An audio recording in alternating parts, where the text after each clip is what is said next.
Hi hello welcome to N9 media. నేను మీ journalist Srinidhi. ఆధునిక యుగారంభంలో యూరప్లో వచ్చినటువంటి పారిశ్రామిక విప్లవ ఫలితాలతో మిగులు ఉత్పత్తులను అమ్ముకోవడానికి గాను ఆసియా, ఆఫ్రికా దేశాలకు వచ్చినటువంటి యూరోపియన్లు అలాగే మన దేశంలో కూడా వలస రాజ్యాలు స్థాపించుకుని వ్యాపార రాజ్య పాలనతో పాటు ఆంగ్ల విద్యను పరిచయం చేసిన ఆంగ్లేయులు ఎక్కడా కూడా విద్యా సౌకర్య సదుపాయాలలో ఎలాంటి కుల మత వివక్ష చూపించలేదు. కానీ 1990వ దశకంలో ఆంక్షలు లేని ప్రపంచ వాణిజ్యాన్ని ఏర్పరచాలనే తలంపుతో తెచ్చినటువంటి డంకెల్ ప్రతిపాదనలను 1994లో మన దేశం అంగీకరించడంతో ప్రపంచ వ్యాప్తంగా సరళీకృత ఆర్థిక విధానాలతో పాటు స్వేచ్ఛ వ్యాపార వాణిజ్య విధానాలు ఏర్పడి ఉత్పత్తి రంగంతో పాటు విద్య కూడా లాభాలను ఆర్జించే ఒక వ్యాపార సరుకుగా మారటం అనేది ఆరంభమైంది.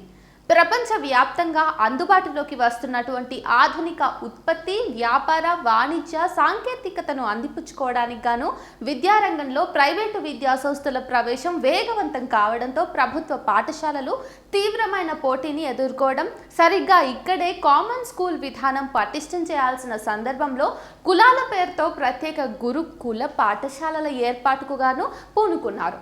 ఇవి మొదట్లో మంచి ఫలితాలనే ఇచ్చినప్పటికీ రాను రాను ఇవే ఒక ఆధునిక విద్యా వివక్ష ప్రతిరూప కేంద్రాలుగా రూపాంతరం చెందడం అనేది ఆక్షేపణీయం. రాష్ట్రంలో వివిధ యాజమాన్యాల ఆధ్వర్యంలో కులం మతం ఆధారంగా దాదాపు 1000కి పైగా గురుకుల పాఠశాలలను ప్రభుత్వం నిర్వహిస్తుంది.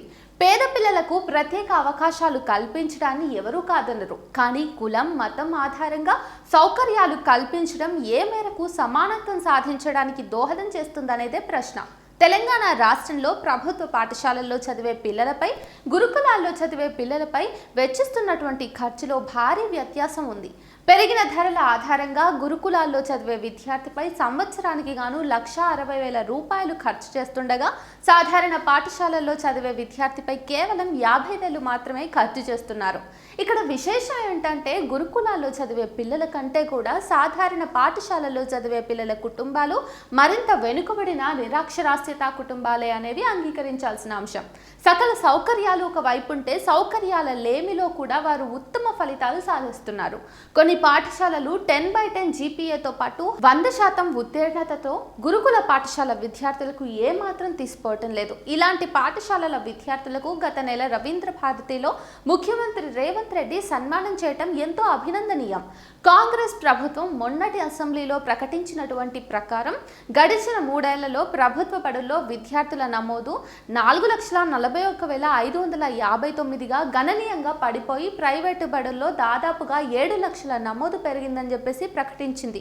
ఇది ప్రభుత్వ విద్యపై ప్రమాద ఘటికలను సూచిస్తోంది. మరోవైపు ప్రచారంలో ఎంత కృత్రిమ డిమాండ్ సృష్టించినప్పటికీ కూడా వివిధ సంక్షేమ గురుకులాల్లో 2023-24 విద్యా సంవత్సరంలో 1,34,174 ఖాళీలు మిగిలిపోయాయి. వీరిపై చేస్తున్న ఖర్చు మిగిల్చే అవకాశం లేకపోవడంతో ప్రయోజనం లేకుండానే 2,147 కోట్ల వ్యయం వృధా అయినట్టయింది. విద్యా సౌకర్యాలలో అధునాతన భవనాలు ఒకవైపు, మరుగుదొడ్లకు వెదికే స్థితి మరోవైపు, 3 పూటల పౌష్టికారం ఒకవైపు, 1 పూట భోజనం మరోవైపు, కాస్మెటిక్ ఛార్జీలు, బూట్లు టై బ్యాగులు ఒకవైపు, తల నూనె లేని చింపిరి జుట్టు, తెగిపోయిన స్లిప్పర్లు, చినిగిపోయిన బ్యాగులు మరోవైపు, 24 గంటలు ఉపాధ్యాయుల పర్యవేక్షణ ఒకవైపు ఉంటే 8 గంటల పాఠశాలలు మరోవైపు.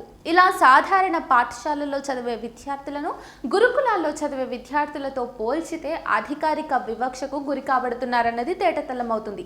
కుల వివక్ష భౌతికంగా అమలవుతున్నప్పుడు కూడా ఆంగ్లేయుల పాలనా కాలంలో విద్యా సౌకర్యాలలో వివక్ష లేదు.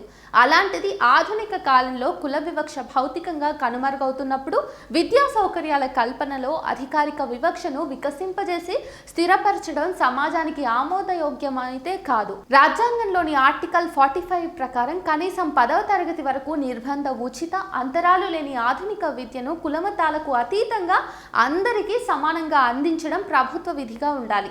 అప్పుడే సమాజంలో అంతరాలన్నీ కూడా కుదించబడి నవ సమాజం అనేది వికసితమవుతుంది. ప్రభుత్వ చల్లని దీవెనలకు ఆతృత పడే వారి సలహాలతో పాటు ముంచుకొచ్చే ముప్పును ముందుగానే హెచ్చరించే వారి సూచనలను ముందుగా పరిగణలోకి తీసుకుని విద్యా ప్రణాళికలు తయారు చేసి అమలు చేసినప్పుడు మాత్రమే వివక్ష లేని ఆధునిక సమాజ నిర్మాణం కోసం చేసిన విద్యా వ్యయ ఫలితాలు ఫలప్రదమవుతాయి.